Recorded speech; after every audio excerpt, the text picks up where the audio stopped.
Okay, hey, Assalamualaikum geng, kaki perang. Okay, so hari ni kita sambung pembelajaran kita. Hari ni saya nak ajar satu teknik yang simple dan biasa admin gunakan. Okay, teknik tu kita namakan sebagai breakout, pullback, entry.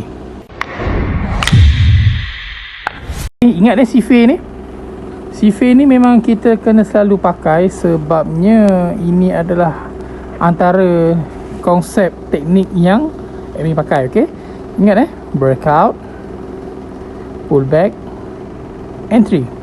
Okay, kenapa admin gunakan sebagai konsep ni? Sebenarnya setiap price berlaku ni dia berada di level SNR. Okay, ingat Jadi, apa yang perlu kita buat bila kita dah tandakan setiap level-level SNR yang biasa kita dah tanda ni.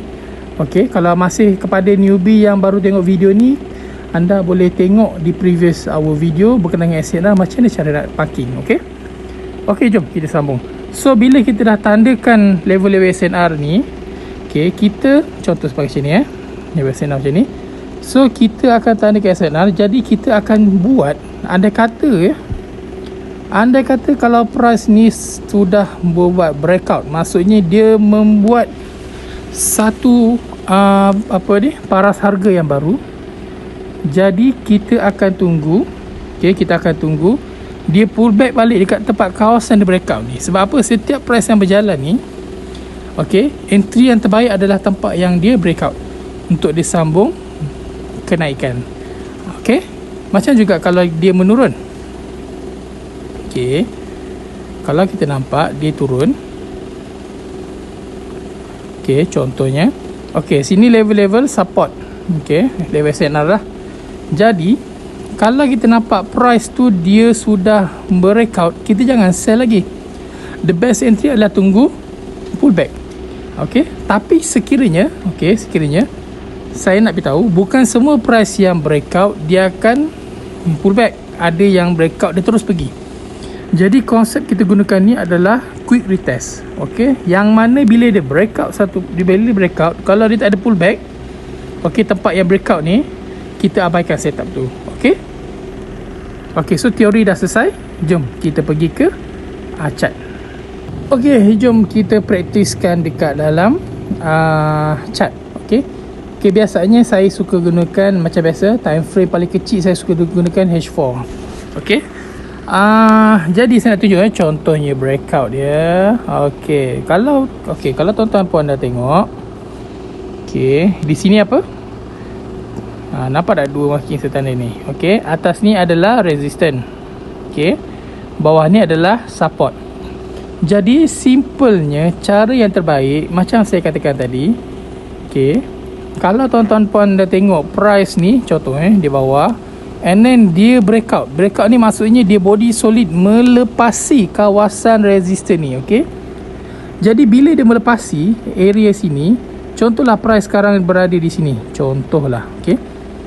Jadi kalau dia sampai price sini, jangan terus entry, kita tunggu dia retrace dekat dalam kawasan tempat dia breakout ni. Nampak? And then dia terus naik. Ini namanya konsep breakout, pullback, entry. Apa kita buat?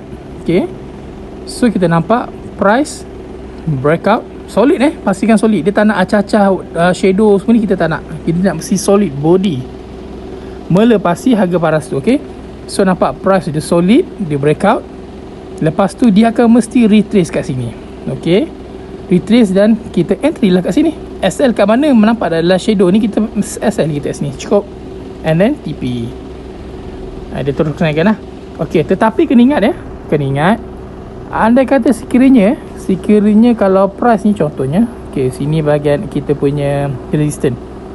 Contohlah price ni dia dah breakout, dia tak ada pullback, dia terus naik. Kita abaikan setup tu. Kalau dia turun sekalipun, kalau dah makan masa lebih seminggu, 2-3 minggu, kita tak ambil. Walaupun dia akan retrace. Sebab apa? Kita panggil leg retest. Konsep leg retest saya jarang gunakan dan saya tak suka gunakan. Alright? Faham? Okey, kita tunjuk satu lagi contoh ya. Kita tunjuk satu contoh. Okey. Contoh kita nampak breakout di mana? Breakout contoh di sini. Okey. Contohlah breakout di sini. Okey. Price nampak ni. Okey, contohlah dia breakout and then dia pull back, dia terus turun. Okey, contohnya. Ini kita panggil false lah. Kenapa false? Jom kita tengok. Itu gunanya multi-time frame analysis. Itu nanti saya ajarkan untuk dalam multi-time frame analysis. So dalam ni, okey, contohnya saya tandakan di sini. Kenapa dia dah breakout, dia turun balik? Okey, kita tengok dekat daily pula apa berlaku. Nampak? Okey.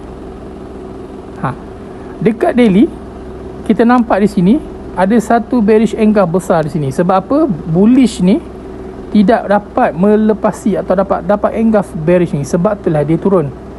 So sebenarnya penting entry ada SL. Okey.